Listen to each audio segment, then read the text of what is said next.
मैं हरियाणा के लोगों को बधाई देना चाहता हूं। 10 साल का जो शासन रहा बीजेपी का, जिस प्रकार की उन्होंने काम किए, जिस प्रकार की कारगुजारी रही, आज पूरे हरियाणा के लोग ये महसूस कर रहे हैं कि कांग्रेस पार्टी को लाना ज़रूरी है। अगर हरियाणा की तरक्की चाहिए, अगर हरियाणा में रोज़गार चाहिए, तो कांग्रेस पार्टी आएगी तो हरियाणा में तरक्की होगी और रोज़गार मिलेगा। तो मेरे को लगता है इस प्रकार से दिन ब दिन कांग्रेस पार्टी की जो रोज़ाना स्थिति बढ़ती जा रही है। और मैं ये भी कहूँगा, हो सकता है इस बार पिछले सालों की इसका सबका रिकॉर्ड तोड़ कांग्रेस पार्टी जीत प्राप्त करे।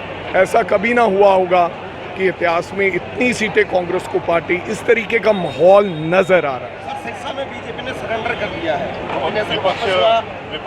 गोपाल कांडा के साथ। देखो, राष्ट्रीय जब पार्टी ऐसा करती है तो फिर समझ आ जाती है। इसका मतलब गोपाल कांडा जी बीजेपी से पहले भी मिले हुए थे और जिस प्रकार से उन्होंने अपना कैंडिडेट ही वापस ले लिया, ये नहीं होना चाहिए था।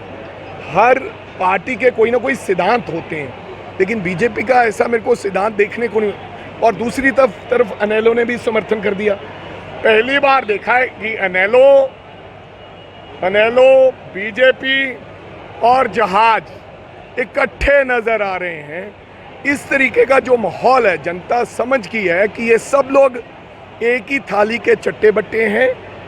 जनता इस बार इनको इस चुनाव में करारी हार देगी, क्योंकि गोपाल कांडा जी तो अगर जीत जाएंगे तो बीजेपी का समर्थन करेंगे। लोगों ने मन बनाया कि बीजेपी को नकारना है। और अबे भाई साहब चौटाला साहब कहते थे कि मैं किसान विरोधी पार्टियों के खिलाफ हूँ, और मेरे को ये भी समझ नहीं आई कि जब आप किसान विरोधी पार्टियों के खिलाफ हैं, जो व्यक्ति को बीजेपी का समर्थन मिला है, कैंडिडेट वापस लिया है, आज आप उसको अपना समर्थन दिया है, तो मेरे को लगता है कि इससे और बढ़त गोकुल सेतिया को मिली है। ऐसी जब लोगों को पता चलता है कि ये सब मिल गए हैं, तो फिर ज़्यादा भारी मतों से लोग और जोर लगाकर गोकुल सेतिया को जिताएंगे। बीजेपी की क्या स्थिति देखते हैं? स्थिति बीजेपी की, जिस पार्टी ने, राष्ट्रीय पार्टी ने अपना कैंडिडेट ही वापस ले लिया, उसकी क्या स्थिति हो सकती है ये आप महसूस कर सकते हैं। पैसे चुनाव जीतने की बात की। अरे ऐसे अगर व्यापारी जीतते हो तो फिर राजा वड़िंग तो अभी कोई नेता नहीं बनता था। बादलों के सामने लड़ते रहे, करोड़ों रुपया वो लाते थे।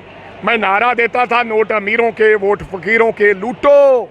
मैं कहता था लूट का माल खाओ, क्योंकि इन्होंने मजदूरी करके पैसे नहीं बनाए, इन्होंने धंधा करके गलत तरीके से पैसे बनाए। इनको लूटो, इनसे पैसे लो, लेकिन अपने मन की आवाज़ सुनते हुए आप अपने क्षेत्र में एक सेवादार ढूंढो, एक कमर्शियल कारोबारी नहीं जो 5 साल नहीं आए लेकिन चुनाव के समय आता है, नोटों के थैले लाता है और लोगों को ये बताता है कि मैं तुमको खरीद सकता हूँ। कल को तो अडानी और अंबानी, उनके पास इतनी संपत्ति है, वो 90 करोड़ लोगों को खरीद सकते हैं। फिर तो 90 करोड़ को आके वो खरीद लिया करेंगे। तो मेरे को लगता है सिरसा की जनता जवाब देना जानती है। इस बार जहाज के पंखे तोड़ देगी।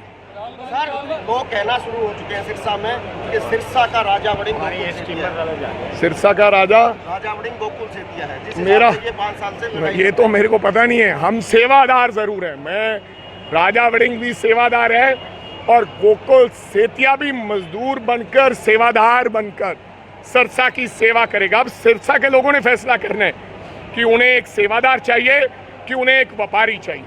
व्यापारी मतलब के व्यापार जिस प्रकार का, मतलब किसी की ना बात सुनने वाला।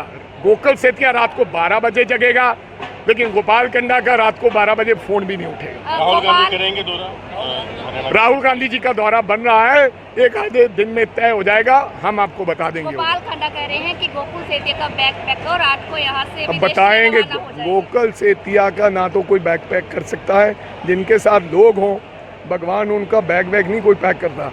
बैग तो गोपाल कांडा ही पैक करता है, हम नहीं करते। हम तो मजदूर लोग हैं, हम तो वहीं रहते हैं, उस धरती के पास ही रहते हैं।